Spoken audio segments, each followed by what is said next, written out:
छत्तीसगढ़ में बीते 2 महीनों से आरक्षण में कटौती का मुद्दा गरमाया हुआ था।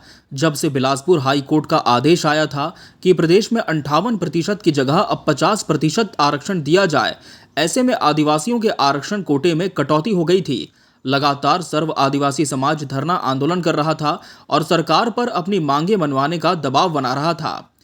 प्रदेश सरकार ने आश्वासन दिया था कि वो इस विषय में जल्द ही कोई फैसला लेगी। आखिरकार भूपेश कैबिनेट की बैठक हुई, जिसमें आरक्षण संशोधन विधेयक का एक नया प्रारूप तैयार किया गया। 1 और 2 दिसंबर को छत्तीसगढ़ विधानसभा का विशेष सत्र पहले से ही आहूत था, जिसमें 2 दिसंबर शुक्रवार को इस विधेयक को पेश किया गया। भाजपा ने इस संशोधन में अपने कुछ शर्तों के साथ समर्थन करने का फैसला किया था। जेसीसीजे और बसपा ने भी भाजपा के सुर में सुर मिलाया, लेकिन चूंकि छत्तीसगढ़ विधानसभा में कांग्रेस विधायकों की संख्या ज्यादा है, तो ये जाहिर भी था कि सरकार सदन में विपक्ष के दबाव के बावजूद इस विधेयक को पारित करा ही लेगी, और ऐसा हुआ भी।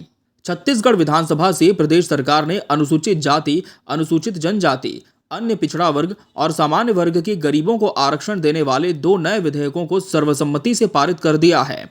इसे राज्यपाल को भेजा गया। उनके हस्ताक्षर करने के बाद विधेयक अधिनियम बन जाएंगे। राजपत्र में प्रकाशित होते ही ये प्रदेश में आरक्षण की नई व्यवस्था लागू हो जाएगी। उसके बाद ही प्रदेश में नई भर्तियों और स्कूल कॉलेजों में दाखिले के लिए आरक्षण का रोस्टर जारी होगा। उच्च न्यायालय के 19 सितंबर को आए एक फैसले से छत्तीसगढ़ में आरक्षण अब खत्म हो गया है।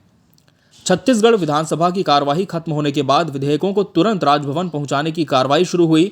विधानसभा सचिवालय में औपचारिकता पूरी करने के बाद संसदीय कार्य मंत्री रविंद्र चौबे, विधि मंत्री मोहम्मद अकबर, आबकारी मंत्री कवासी लखमा, खाद्य मंत्री अमरजीत भगत और नगरीय प्रशासन मंत्री शिव डहरिया रात को ही राजभवन पहुंच गए। वहां उन्होंने राज्यपाल अनुसुईया उइके से मुलाकात कर विधानसभा में पारित छत्तीसगढ़ लोक सेवा, अनुसूचित जातियों, अनुसूचित जनजातियों और अन्य पिछड़े वर्गों के लिए आरक्षण संशोधन विधेयक 2022 और छत्तीसगढ़ शैक्षणिक संस्था प्रवेश में आरक्षण संशोधन विधेयक 2022 को सौंपा। राज्यपाल ने उक्त विधेयकों के संबंध में प्रक्रिया में लेते हुए नियम अनुसार शीघ्र कार्रवाई की बात कही है। अब आपको बता दें कि इससे क्या लाभ होने का दावा सरकार कर रही है। छत्तीसगढ़ लोक सेवा, अनुसूचित जातियों, अनुसूचित जनजातियों और अन्य पिछड़ा वर्गों के लिए आरक्षण संशोधन विधेयक और शैक्षणिक संस्था संशोधन विधेयक पारित हुआ है। इन दोनों विधेयकों में आदिवासी वर्ग एसटी को 32%, अनुसूचित जाति एससी को 13% और अन्य पिछड़ा वर्ग ओबीसी को 27% आरक्षण का अनुपात तय हुआ है। सामान्य वर्ग के गरीबों को 4% आरक्षण देने का भी प्रस्ताव है। इसको मिलाकर छत्तीसगढ़ में 76% आरक्षण हो जाएगा। इसका सीधा असर स्थानीय भर्तियों, सरकारी नौकरियों सहित तमाम सरकारी उपक्रमों में जनता की भागीदारी में होगा। सरकार का दावा है कि इससे प्रादेशिक नागरिकों, खासकर आदिवासियों को सरकारी योजनाओं का लाभ और सुदृढ़ता से मिलेगा। मगर ये दावा आम जन के हित में कम और चुनावी दावा ज्यादा लगता है। आपको याद दिला दें कि 5 दिसंबर को ही भानुप्रतापपुर चुनाव के लिए वोटिंग है।